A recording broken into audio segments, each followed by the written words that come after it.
Hello students, मैं उम्मीद करता हूं कि आप बहुत अच्छे होंगे।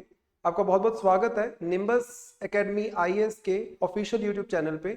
जैसे कि आपको पता है कि आज के दिन दैट इज 20 सितंबर 2024 यूपीएससी मेंस का एसए का एग्जाम कंडक्ट किया गया है। सो आज की वीडियो में हम एसए के उस एग्जामिनेशन को डिस्कस करने वाले हैं। हम देखेंगे कि किस तरीके के एसए के टॉपिक्स पूछे गए हैं और क्या इसका पैटर्न रहता है। सो जो स्टूडेंट्स अभी यूपीएससी की तैयारी स्टार्ट कर रहे हैं उनके लिए भी ये वीडियो बहुत ज़्यादा इंफॉर्मेटिव होने वाली है।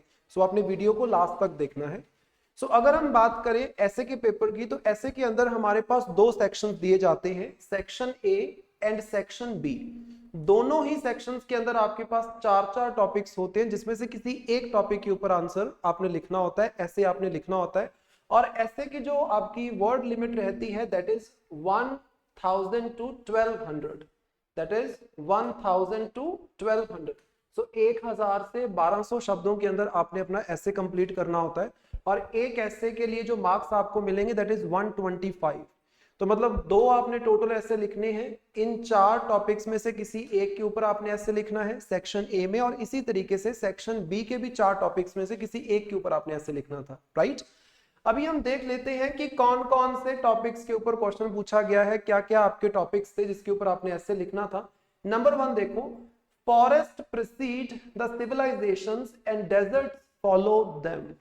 तो एक थोड़ा सा फिलोसफिकल भी है, या फिर आप बोल सकते हो करंट ह्यूमन सिविलाइजेशन के ऊपर भी ये टॉपिक है कि भाई सिविलाइजेशन स्टार्ट होने से पहले आपको नेचर बहुत अच्छा देखने को मिलता है, लेकिन सिविलाइजेशन के बाद अक्सर ही वो डेजर्ट में कन्वर्ट हो जाता है। तो ये एक तरीके से ह्यूमन सिविलाइजेशंस का नेचर के ऊपर क्या इम्पैक्ट है, थोड़ा सा उस तरीके का आपका ऐसे है। सो इसको आप एग्जांपल्स के साथ, कोटेशंस के साथ और रीसेंट स्टडीज के साथ एनरिच करके लिख सकते थे। आपने 1000 to 1200 वर्ड्स में इसको लिखना था।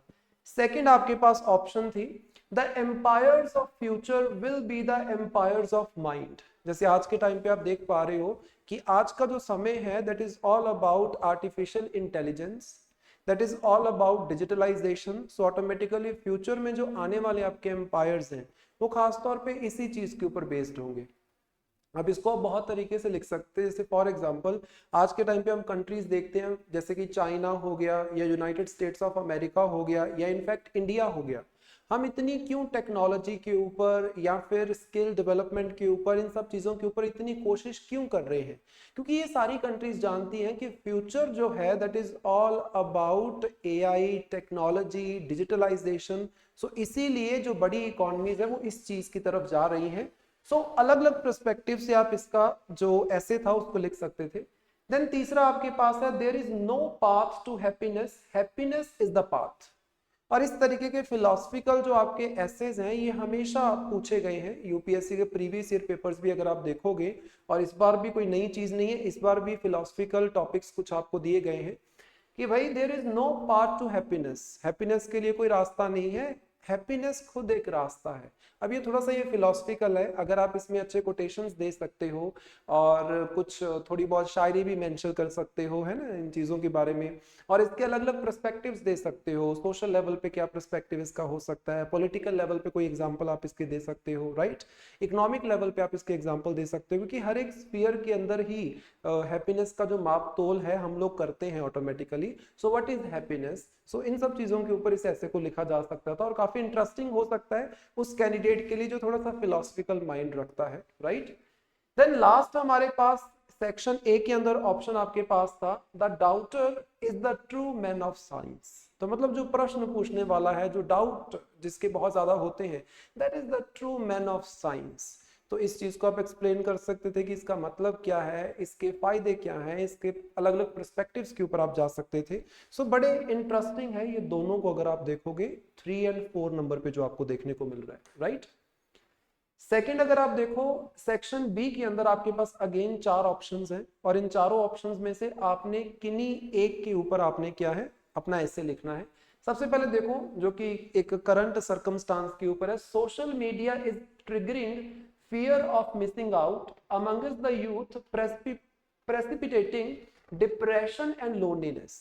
तो मतलब ये जो फियर ऑफ मिसिंग आउट है कि मैं कहीं पीछे ना रह जाऊं, या फिर सोशल मीडिया के ऊपर या डिजिटलाइजेशन में आप दूसरों को देखते हो कि भाई वो इतनी आगे पहुंच गए हैं, क्योंकि आजकल यूपीएससी की प्रिपरेशन में भी ऐसा ही है। यूपीएससी का एग्जाम पर्सन का बाद में क्वालिफाई होता है और उसकी वीडियोस, उसकी रील्स पहले वायरल होनी स्टार्ट हो जाती है। और जो प्रिपरेशन कर रहे होते हैं, जिन्होंने स्टार्ट किया होता है, कुछ तो मोटिवेट होते हैं, कुछ डीमोटिवेट हो जाते हैं कि यार इसने भी कर लिया, उसने भी कर लिया, मैं पीछे रह गया। The missing out factor. तो ये भी थोड़ा सा फिलोसफिकल है और काफी इंटरेस्टिंग, अगर आप इसके ऊपर लिखना चाहते तो। और इसके ऊपर प्रैक्टिस कर सकते हैं जो स्टूडेंट्स अभी तैयारी कर रहे हैं यूपीएससी की नेक्स्ट ईयर के लिए। Nearly all men can stand adversity, but to test the character give him power। ये तो बड़ा बेसिक कोट है कि भाई किसी भी तरीके की परिस्थितियां हो, है ना, प्रतिकूल परिस्थितियां हो तो उसको सह लेता है हर एक इंसान, लेकिन थिंग इज कि आप उसको पावर दो और फिर उसका करेक्टर देखो कि वो किस तरीके से रिएक्ट कर रहा है। अगेन एक फिलोसफिकल, ह्यूमन माइंड के ऊपर, ह्यूमन माइंड की एक्टिविटी के ऊपर आप बोल सकते हो फिलोसफिकल आपके पास ऐसे जो है उसका टॉपिक दिया गया है।